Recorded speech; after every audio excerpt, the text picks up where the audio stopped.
Medical Dialogues, your daily dose of health and medical news. I am Dr. Nandita Mohan, and today I will be talking about duping antibodies with a decoy. Researchers aim to prevent rejection of transplanted cells.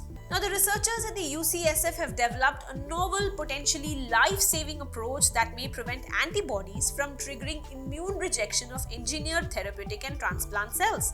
This new strategy, described in the Nature Biotechnology, involved using a decoy receptor to actually capture the antibodies and take them out of circulation before they could actually kill the therapeutic cells that they treat as invading foreigners. The tactic may also be useful for organ transplants.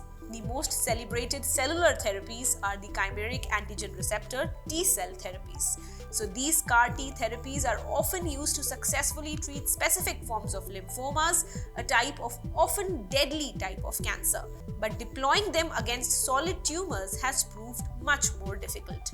So until recently, most of the CAR T therapies have been made using the patient's own cells, but the long-term commercial viability of the cellular therapies of all types will actually rely on the allogenic cells, which are the mass-produced therapeutic cells grown from the source outside the patient.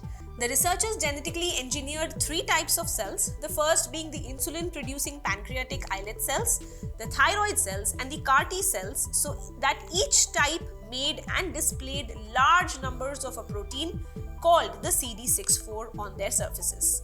So on these engineered cells, the CD64, which tightly binds the antibodies responsible for this type of immune rejection, acted as a kind of a decoy, capturing the antibodies and binding them to the engineered cell so they wouldn't activate the immune cells.